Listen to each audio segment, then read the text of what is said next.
County Police Department.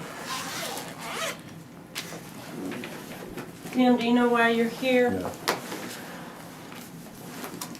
Why did you come to Highland Heights tonight? Can you tell me? I was going to meet this guy, and just, we were going to watch the movies and stuff.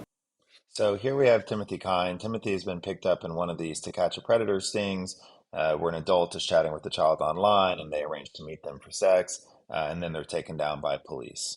Now, looking at the interviewers here, I'm going to do an analysis going through some of this interview and a couple things up front. One, when you go into an interview, you need to know what it is that you're investigating and what it is that you want to accomplish. And so, if you're investigating a case of a person who's messaging a child online and goes to meet them, you need to make sure you know the elements of the crime. What is it that you're attempting to accomplish? Because inside of this, as we'll get to, the investigators are insistent on they want a confession on very specific things of you came here for sex, you knew he was 13, etc. And they bypassed a lot of opportunities to discover more information because they were so insistent on this one thing.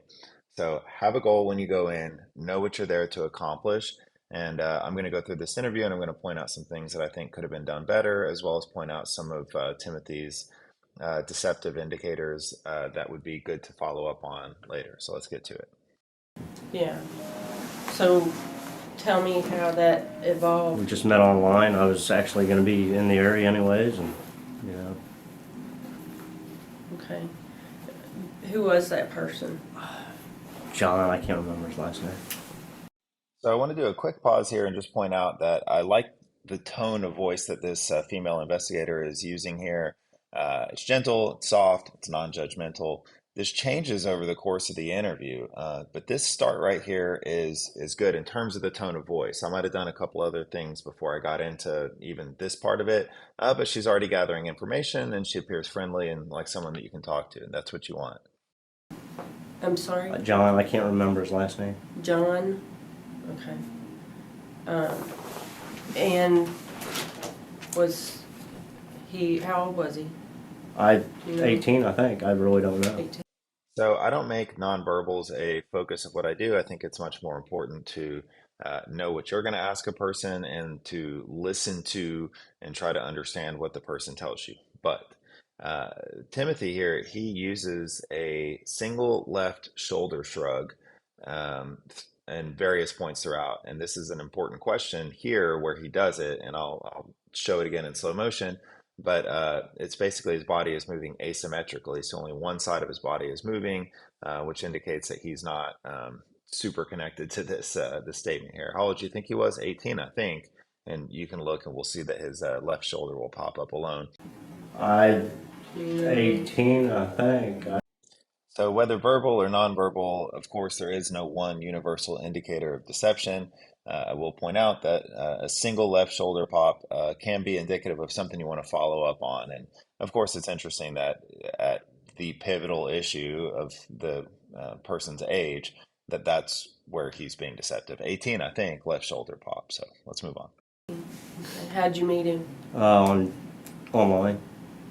Do you chat online? Yeah. Quite frequently? Yeah. Do you know where you met him online? Gay.com. And so he invited you here Yeah. today? I have some chat logs where you all talked back and forth, and I think that person told you they were 13 in the chat log. I wouldn't meet somebody 13 years old. So here we are, only a couple of minutes into this interview, and she's introducing evidence.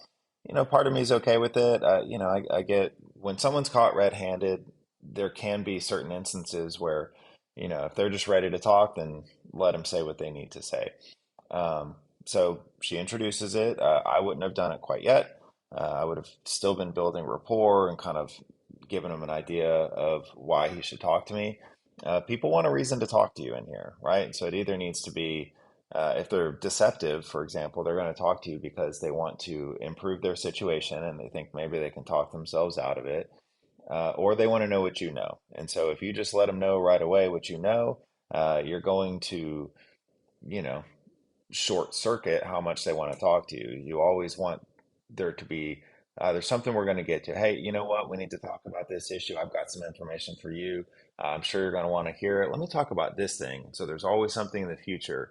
If you lay out the situation too early, it can end it. So either way, the most important thing about this is that she's already talking about the central issue, which is his age. I think he told you he was 13. Um, you have important information. He's admitting he chatted with this person. Okay, that's huge. He's admitting that he came over to visit this person. That's huge. There are so many things that you can ask about that situation. Why are you going for the pivotal issue that is most likely to lead to deception right away? We should be talking, how did you log on? You know, what other websites do you use? How often do you meet up with people online? What's your username? What's your internet service provider? What do you have on your computer? All sorts of things that you could be talking about. You know, how did you get here? What were your arrangements? What were your plans? Things like that.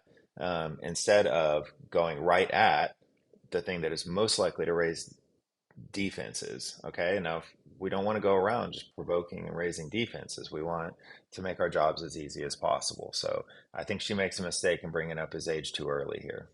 No. Mm-mm. So And you, that's too, that's too young. yeah. Well, what were you gonna do Just, once I you brought got some here? movies and that was about it, really. Yeah, what kind of movies? Just some, like, army flicks. So the way that he's speaking here is a way that should always draw your attention to someone's statements, which is where you're minimizing and you're using really vague language. So I brought some movies. That was about it, really. So finishing with really as a convincer, that's about it, suggests and implies that there's something more. Of course, the suspicion here is that he intended to, use movies and hang out in order to get whatever sexual gratification he was looking for. But that's an indicator there. So if you're talking to someone who say, that's about it, really, what else were you thinking about doing? Right? Oh, about it, and draw their attention and have them expand that. When you say that was about it, what do you mean? Something like that. So obviously, this is something that you should look out for anytime you're interviewing people when you start getting into vague and mushy language or any sort of indication that they're leaving something out. Yeah. Yeah. And how old are you? I'm 42. 42. Okay. Now, where do you live? Indianapolis. Indianapolis. Mhm. So you came from Right. Indianapolis Well, I was here? going to go see my parents, so I was living in Dayton. Your parents live in Right. Dayton. Where do they Right. live in Dayton? Off of Mad River Road, Mad River Mhm. Road? like by the Dayton Mall area. Uh-huh. And do you chat from home or do you chat from somewhere else? Home. From home? Do you have a computer? Mm-hmm. What kind of computer do you have? Just a lap or a desktop. PC? Mm-hmm. Do you have a webcam? No. So you don't use that No. to chat? No. Okay. You want to tell me a little bit about how you chatted with, was it John, you said? Yeah. Nothing. We just met and it just went from there. Okay. Did you have something in common? Just seemed like a nice guy, and. There's that left shoulder pop again. He just seemed like a nice guy. If you want to go back and watch it, I'm not going to freeze frame it again. What some of the things you guys talked about? All kinds of different things, really. Tell me about that. I mean, God, So as we go on here, I have a lot of criticisms of the way that this male investigator approached the interview.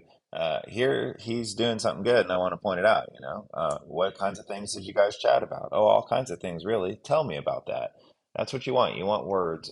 Tell, explain, describe. Right, Ted. Tell me about that. Oh, could you explain that to me? Oh, describe that to me. we just talked, about watching TV, what kind of stuff, sports and stuff like that, and that's pretty much about it. Here you have again. That's pretty much about it. That's something that you're going to want to follow up on. Did you guys Went from talk there. about anything else? besides No, watching not- TV or anything like that? I mean, not really. Not that I can recall. Not really, not that I can recall. Here you have another one of these, indicators that he's leaving something out of the story with the not really, and then also not that I can recall is an example of repression. He's bringing in amnesia and a memory loss sort of situation here. So when you're asking somebody for something they would reasonably be expected to remember, and then you're getting not that I can recall, that's something you're going to want to explore and see if you can prompt them to recall. What about John's family or anything like that? Did you discuss? No. I think he said that he lived with his parents and his mom was going to be away, and said come over. I said, well, Mhm. I'd like to meet you. So how did you find the location? He gave me an address. Gave you an address, and then did you do a map, or did you know how to MapQuest. get No, I here didn't know already? either. MapQuest, Right. pretty handy. Yeah. Yeah. So you chat online quite often? Off and on, Yeah. What's often.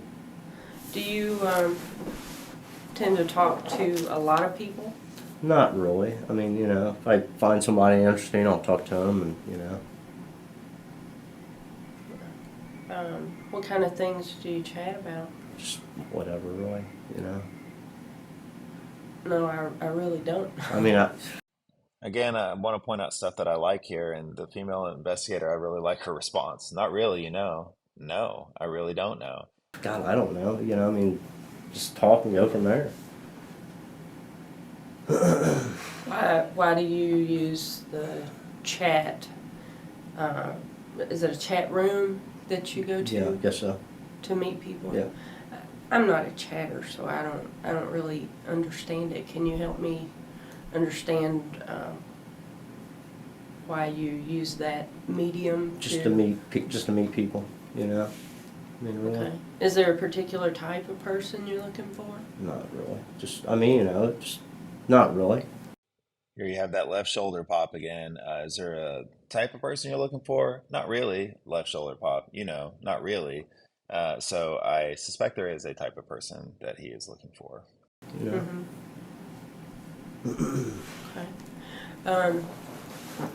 I've read a little bit of the chat that you had, and there were some underlying issues of maybe homosexuality.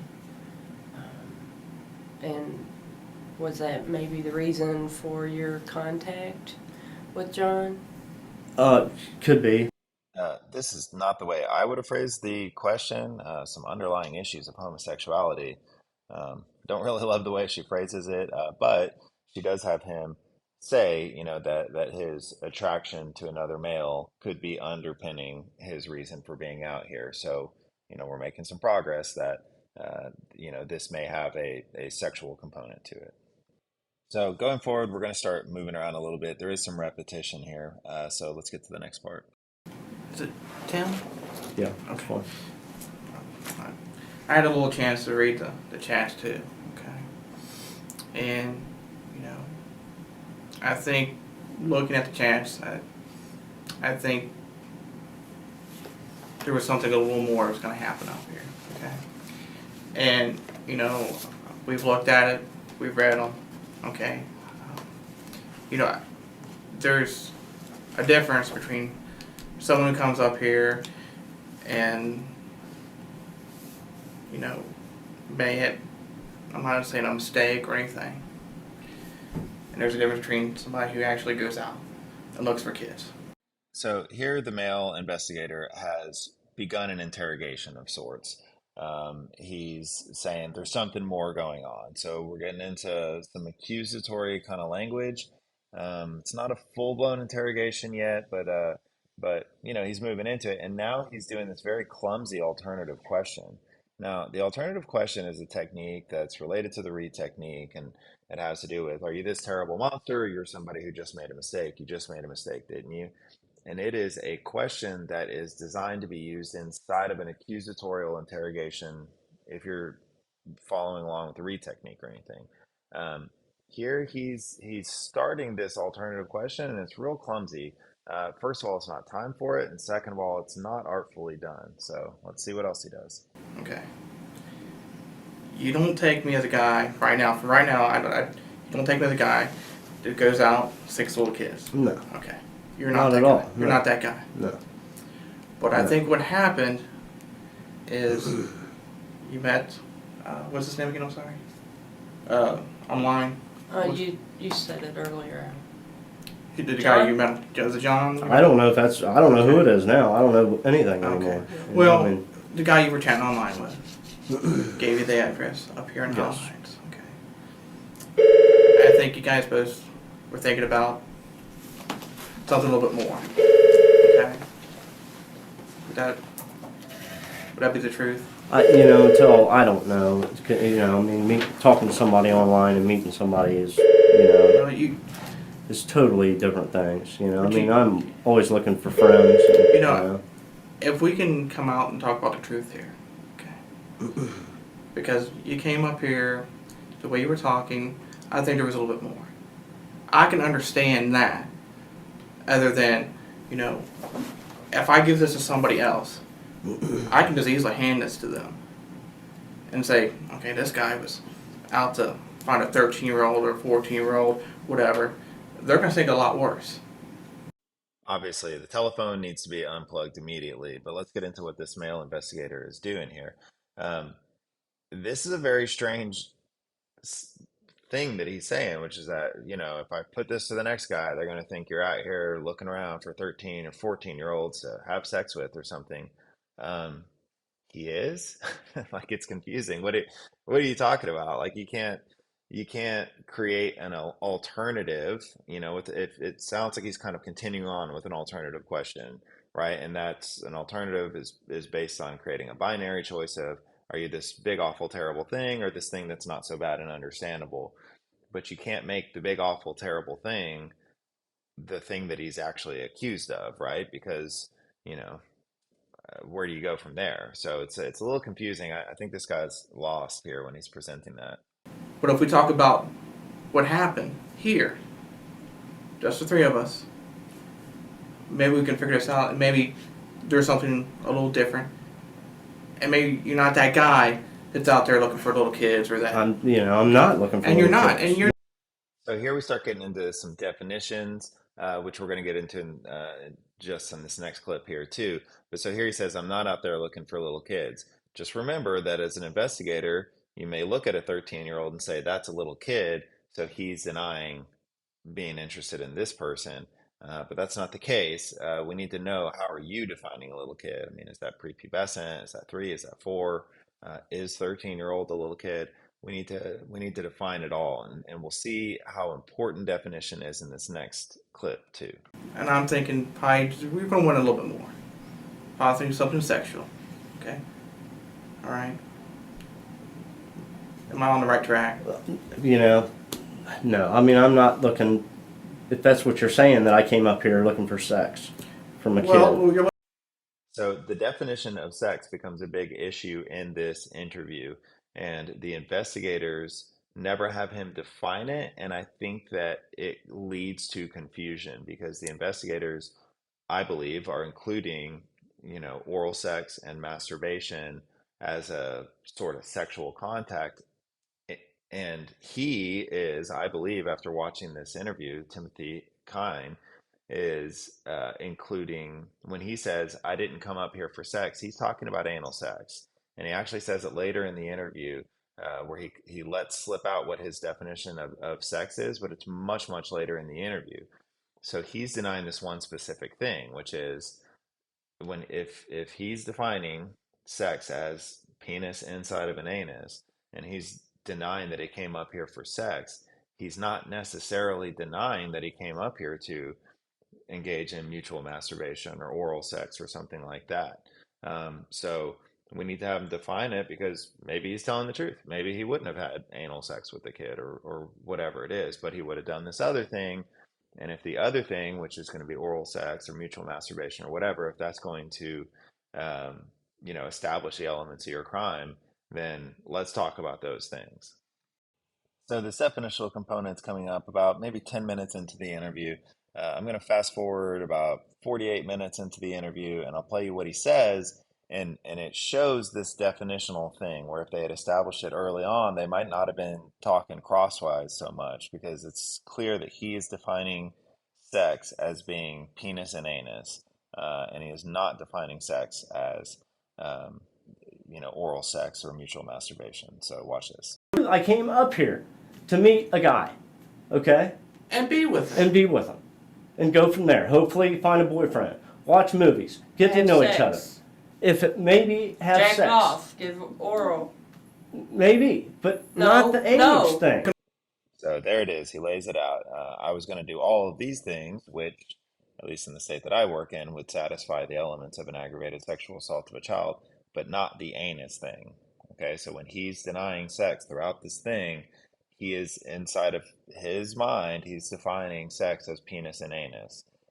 And so when he's denying that he intended to have sex with the person, this is where this interface of how you're defining things and how he's defining things is a problem, because if in your head you're including a penis and a mouth as being sex, and he's saying he didn't have sex, it seems like he's lying based on your definitions, but he's lying based on his definitions. So all this to say, define everything. Because, of course, when it comes down to defining things, Mr. Kyne here is giving off strong Bill Clinton vibes. Let's remember that. What I meant was, and what they can infer that I meant was, that I did things that were, when I was alone with her, that were inappropriate and wrong,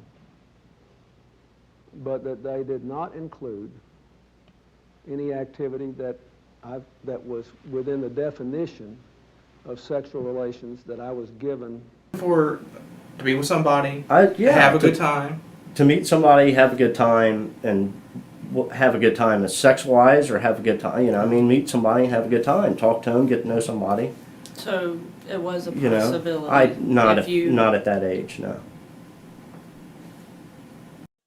So here and throughout the interview, as I've been saying, they come across these two issues that these investigators, they want answers for right now, and they want only a certain answer, okay? And that is, you came up here for sex, and that you knew he was 13 when you did that. Um, so with this interview, if you were sincerely investigating a case and you really want to know what happened, there's a lot more that would be interesting. Um, did you tell anybody else that you've were doing this? Have you done this before?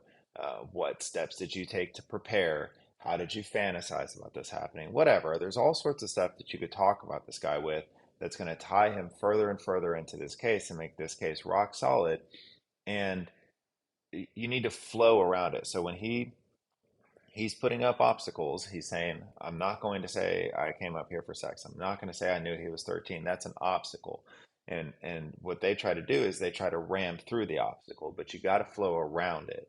When somebody plants themselves in an issue and says, I'm not going to talk about this, you just say, even if that's what you want to talk about, you're going to say, oh, okay, well, we can come back to that. And you talk about something else for a while.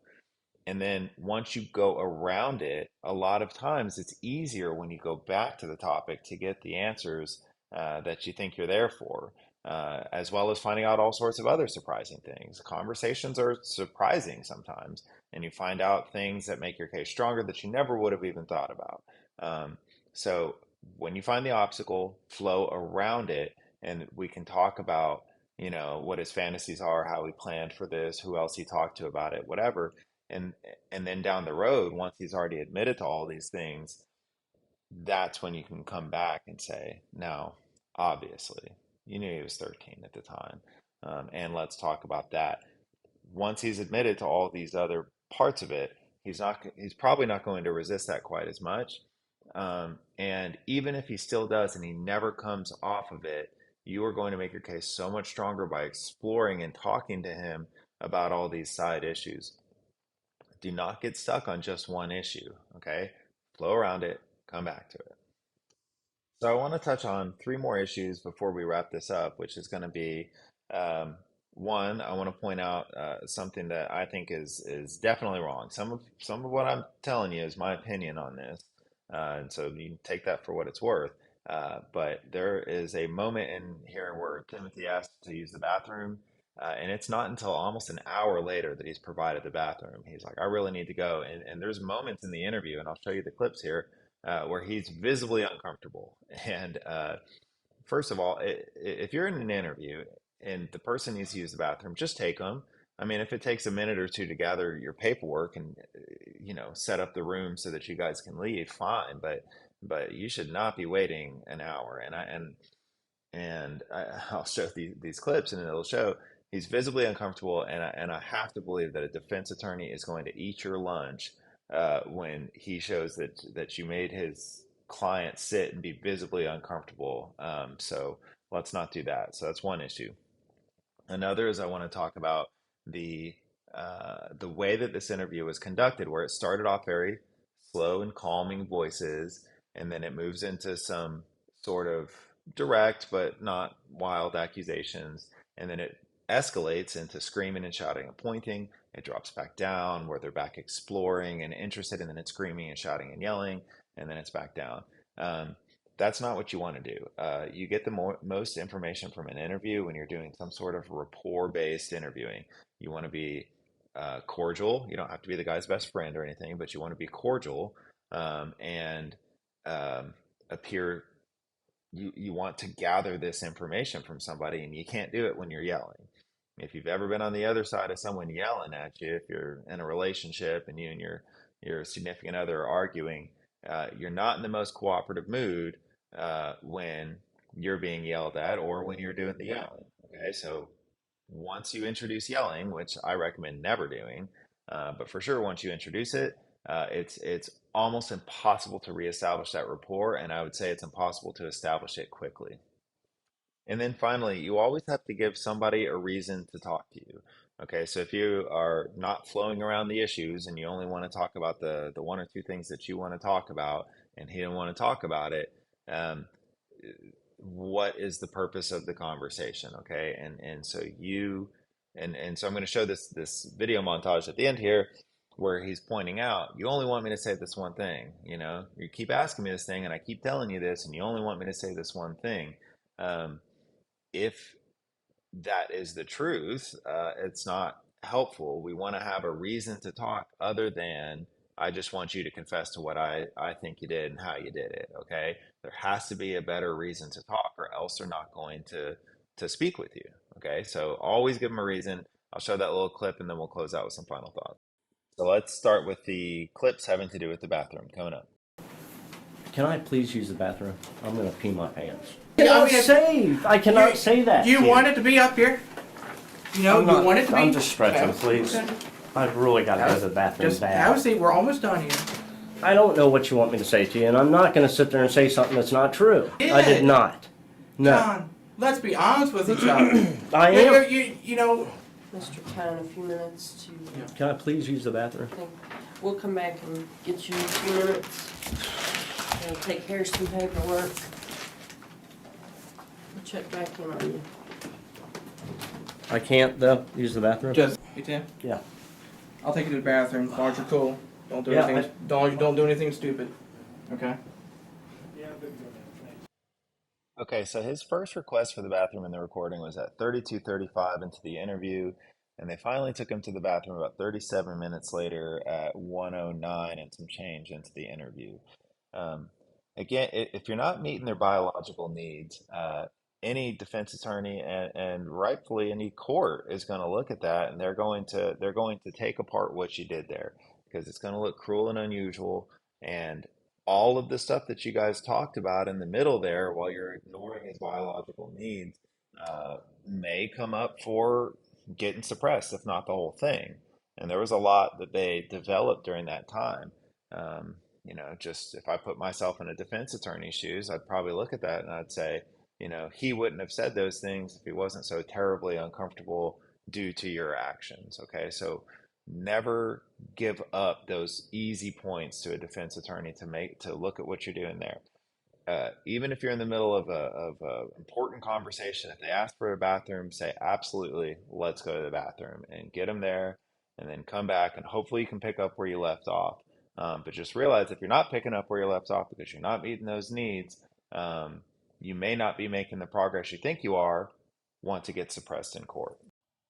Okay, so now we're going to take a look at the variation and the interviewers where they start low, go high, low, high, and talk about how that's going to destroy rapport. So let me put together a little montage of that. County Police Department.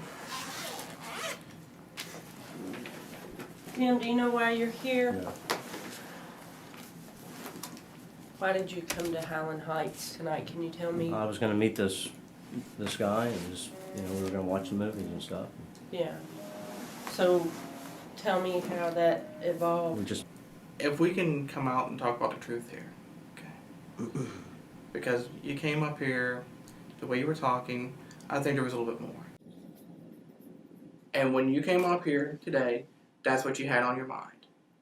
That's what's going to be. well, no. That, Tim, That's not what I had on my mind. You told him straight up that you knew he was 13. I can't tell you how many times in this chat log that you tell him that you know he's 13. You talk about spring break. You ask him when his mom's leaving. You planned on I know coming to that stay. Hold on, I've listened to you. Okay, I'm gonna lay it out for you because here it is. You were coming to stay all weekend, not just a day. You told him you were coming all weekend. You were gonna have oral sex. You were gonna give him oral sex. Tim, I thought we were on the right track. I thought we were on the road to figuring this out.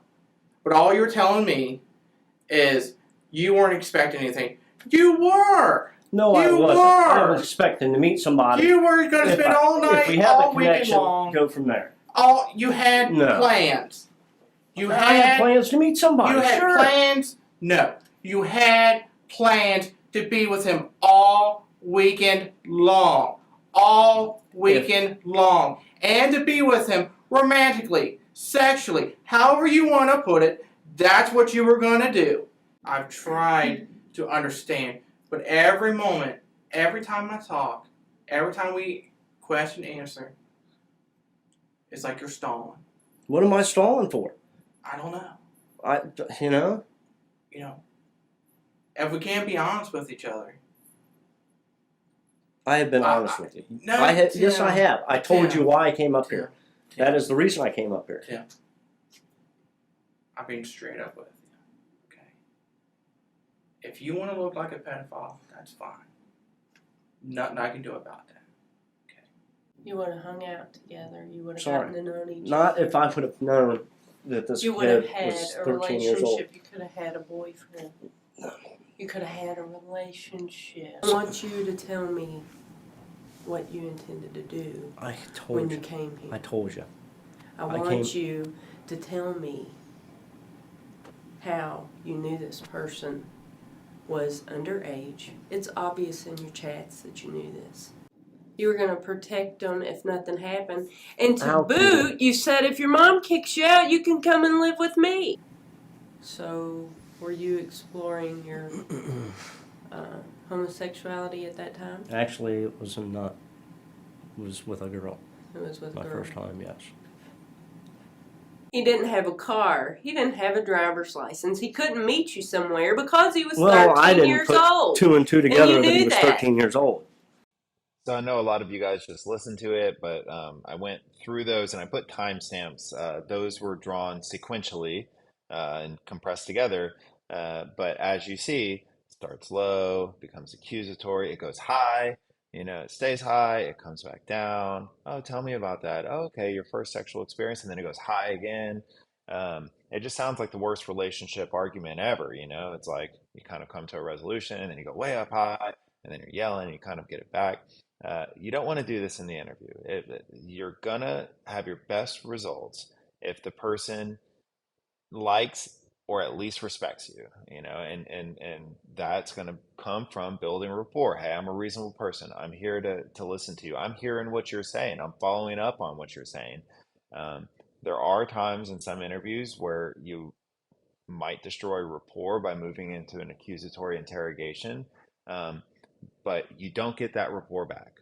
Once you let it go, it's gone. So doing this, this is one thing I noticed with this interview, where it would go into yelling and then it would come back down. keep the rapport. If you choose to leave that rapport behind and move into an accusation, you should anticipate that there's no going back. So finally, I've got a little montage here of him, Timothy Kyne here, expressing frustration, where he says over and over again, "What do you want me to say? What do you want me to say? What do you want me to say?"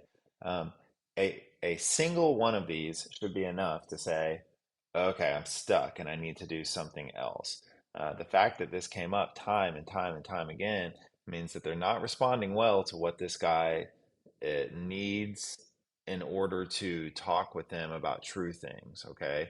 Um, you, they should always have a reason to talk with you other than just to confess, okay? Because you're looking for information, you're investigating.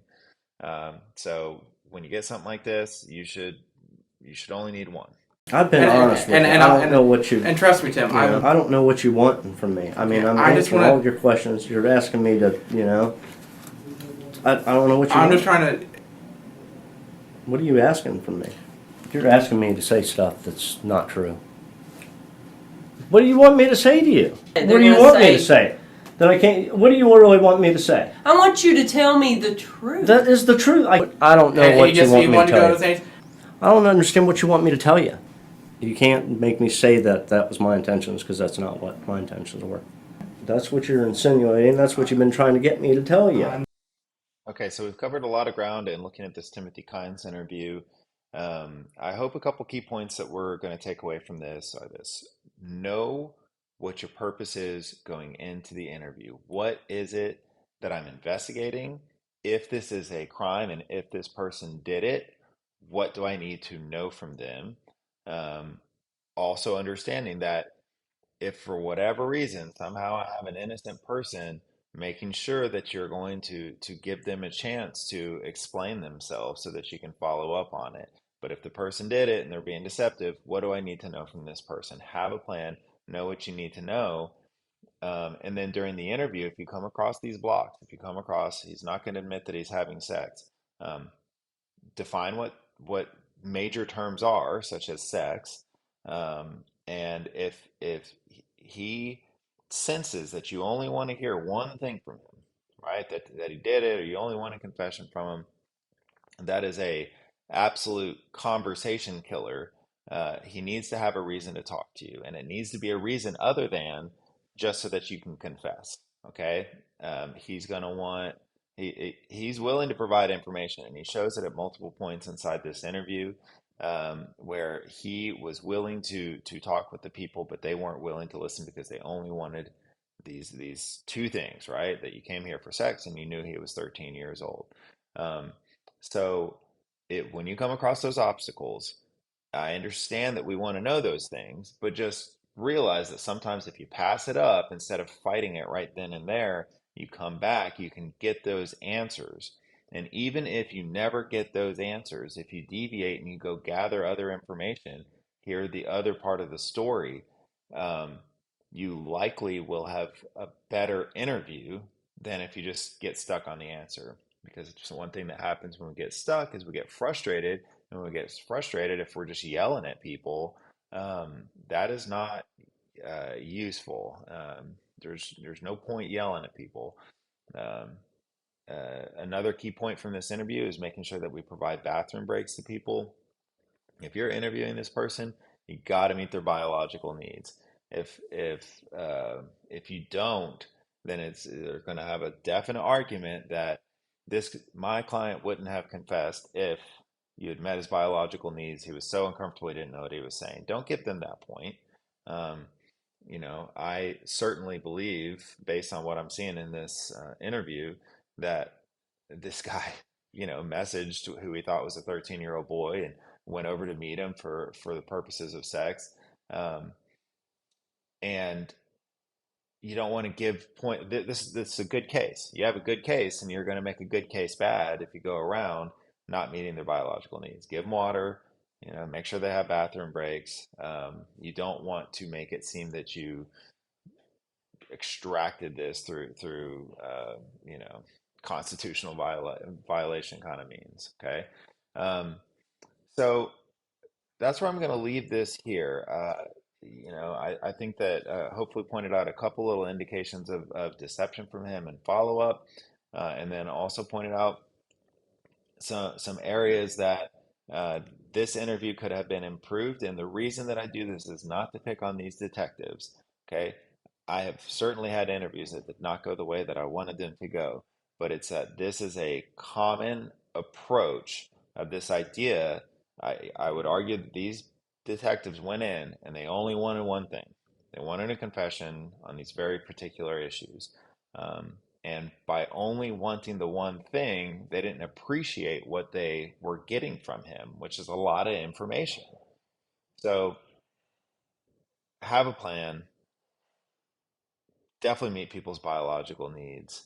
And when you come across an obstacle, flow around it.